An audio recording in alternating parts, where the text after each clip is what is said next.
অনেক দিন যাবৎ আমি এখানে অনেকেরই বক্তব্য আমি টেলিভিশনে দেখি, অনেকেই আমার এখানে ১.৫ বছরের কাছাকাছি আমার এদের সাথে আমার প্রতিদিনই প্রতি মুহূর্ত আমার দেখা হয়। আপনারা আমাদের এই ফ্যামিলিরই একটা অংশ। আমি মনে করি যে নির্বাচন কমিশনের আপনার একটা বড় অংশ। নির্বাচন কমিশন তার যে সাংবিধানিক দায়িত্ব পালনে কোথাও কোনো ভুল করছে কিনা বা কোথাও আরো ভালো কিছু করার ওরা উচিত কিনা আপনারা সেটা সমালোচনা করেন, গঠনমূলক আমাদেরকে বক্তব্য রাখেন, আমাদেরকে আলোচনা করেন। অনেক সময় আমি নিজেও আলোচনার পক্ষপাতী মানুষ। তাতে আমাদের মনে করি যে আমরা আমাদের যে টুকটাক আমাদের যে দোষ ত্রুটি আরো কিভাবে ভালো করা যায়, নির্বাচনকে আরো কিভাবে সুন্দর করা যায়। সৌন্দর্যের শেষ নাই, কিন্তু সবাই বলেছে যে 12 তারিখে নির্বাচন ভালো হয়েছে, একটা গ্রহণযোগ্য নির্বাচন হয়েছে বলে আপনারাও বলেছেন, দেশি বিদেশি পর্যবেক্ষকরাও বলেছেন, আমাদের এখানকার সাধারণ মানুষরাও কিন্তু এই ধরনের একটা মনোভাব রেখেছে। এখন ভালোর কিন্তু কোনো সংজ্ঞা নেই, ডিগ্রি নেই। আরো ভালো করা যেত কিনা সেটাও চিন্তা করবেন। আরো আমাদের কোনো নিজস্ব কোনো ঘাটতি ছিল কিনা, গ্রহণযোগ্যতার জন্য আরো কি কি জিনিস সংযোজন করা দরকার, বিয়োজন করা দরকার, সেটাও আমাদের ভাবতে হবে এবং কমিশন নিশ্চয়ই সে বিষয়েও এখন বিবেচনা করছে। আমরা এখন সবাই অবসর, রমজান চলেছে, অবসরের মতো আমরা কেটেছি, কিন্তু আসলে অবসর নেই। নির্বাচন কমিশনের সাংবিধানিকভাবে সংসদ নির্বাচন এবং রাষ্ট্রপতি নির্বাচনের কথা সরাসরি উল্লেখ থাকলেও বহু নির্বাচন দেশে রয়েছে লোকাল গভর্নমেন্টের, সেটা সরাসরি সংবিধানে উল্লেখ নেই। বলা আছে অন্য যে সমস্ত কাজ তাকে দেওয়া হবে, আইন করে দেওয়া হয়েছে লোকাল গভর্নমেন্টের নির্বাচন শিগগিরই হবে এবং সেটা সারা বৎসর ধরেই অথবা বৎসরের বেশি ভাব ধরেই চলতে থাকবে। শিগগিরই আমি আশা করতেছি যে সিটি কর্পোরেশনের নির্বাচন হবে। পরপর তার আগে আমাদের উপনির্বাচন যে কয়টা আপনারা জেনেছেন, সেই নির্বাচনগুলো শিগগিরই ডেট তফসিল ঘোষণা করা হয়েছে, শিগগিরই নির্বাচন সেখানে অনুষ্ঠিত হবে। রমজান মাসের পরেই আপনারা, আমি মনে করি যে লোকাল গভর্নমেন্টের যে সিটি কর্পোরেশনের নির্বাচন সেটা অনুষ্ঠিত হবে।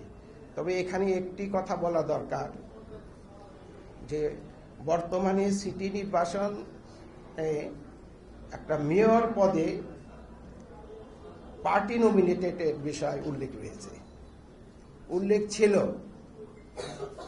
বইয়ে এখনো তাই আছে। মূল বই যদি আপনি পড়েন তাই এখনো লেখায় তাই আছে, এই কথাটাই লেখা আছে। কিন্তু তত্ত্বাবধায়ক সরকারের সময় এই জিনিসটাকে বাদ দেওয়া হয়ে একটা করা হয়েছে, সিটি কর্পোরেশনে একটা অধ্যাদেশ জারি করা হয়েছে। আপনারা অধ্যাদেশ সম্পর্কে আপনারা নিশ্চয়ই জানেন যে অধ্যাদেশ যখন সেশন থাকে না, আইন সম্পূর্ণ, এটা আইন কিন্তু সম্পূর্ণ আইন, আইনের যে ফোর্স এটারও তাই ফোর্স। কিন্তু প্রস্তাব হচ্ছে যখন পার্লামেন্টের প্রথম অধিবেশন হবে তখন যতগুলো অর্ডিন্যান্স মাঝখানে হয়েছে সবগুলো অর্ডিন্যান্স পার্লামেন্টে প্লেস করতে হবে। পার্লামেন্ট সেখানে বিবেচনা করবেন, বিবেচনা করে যেটা রাখার প্রয়োজন সেটা রাখবেন, যেটা রাখার প্রয়োজন না সেটা চলে যাবে। এবং 30 দিনের মধ্যে যদি এটা র্যাটিফিকেশনের ব্যাপার আছে, যদি কোনো আইন যদি র্যাটিফাইড না হয় তাহলে এটা চলে গেল। আমাদের সিটি নির্বাচনের ব্যাপারে বা পরবর্তী যে আরো লোকাল গভর্নমেন্টের নির্বাচনে একই ব্যবস্থা করা হয়েছে। আমরা অপেক্ষা করতেছি যে পার্লামেন্টের ভিউটা কি, পার্লামেন্ট সংসদ যদি এটাকে বিবেচনা মনে করেন সঠিক, যা এটা যদি তারা ভালো মনে করেন তাহলে সেভাবে নির্বাচন হবে। আর যদি সংসদ তার সুচিন্তিত বিবেচনা করে যদি মনে করেন যে না আগের মতোই থাকা ভালো ছিল তাহলে আগের মতোই থাকবে এবং নির্বাচনই সেভাবেই চলবে।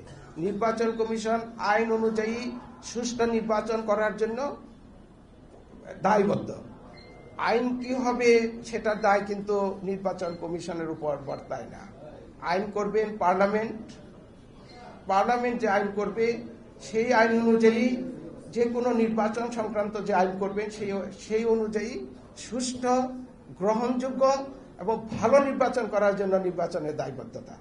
তা আমি আশা করি যে আগামী পার্লামেন্টে বিষয়টি সুরা হবে এবং সুরা হলে নির্বাচন কমিশন এরপর পরপর বিভিন্ন লোকাল গভর্নমেন্টের নির্বাচনে সমস্ত বৎসর বা একাধিক বৎসর ব্যস্ত থাকবে বলে আমি মনে করতেছি। তা আপনাদেরকে এই অনুষ্ঠানে আমাকে আমন্ত্রণ জানানোর জন্য আপনাদেরকে ধন্যবাদ জানাচ্ছি। আপনাদের এই সংগঠন আরও আপনাদের প্রফেশনাল যে উৎকর্ষতা আরও বৃদ্ধি পাক। আপনারা সঠিক তথ্য মানুষের কাছে সরবরাহ করুন। অনেক সময় সঠিক তথ্য কিন্তু মানুষের কাছে যাচ্ছে না, বা আমি সরি টু আটার যে অনেক সময় আমাদের ভুলের কারণে বিকৃত তথ্য যাচ্ছে। একটি বিকৃত তথ্য একটা জনগোষ্ঠীকে অনেক ক্ষতি করে দিতে পারে। কাজেই সেদিকেও আপনারা আপনাদের দায়িত্ববোধ থেকে, সাংবাদিকতার দায়িত্ববোধ থেকে সঠিক তথ্য মানুষের কাছে অবহিত করুন, ভালো তথ্য অবহিত করুন। মানুষ যাতে আরও সাংবাদিকদের প্রতি শ্রদ্ধাশীল হয় সে ব্যবস্থা নেওয়াও প্রয়োজন।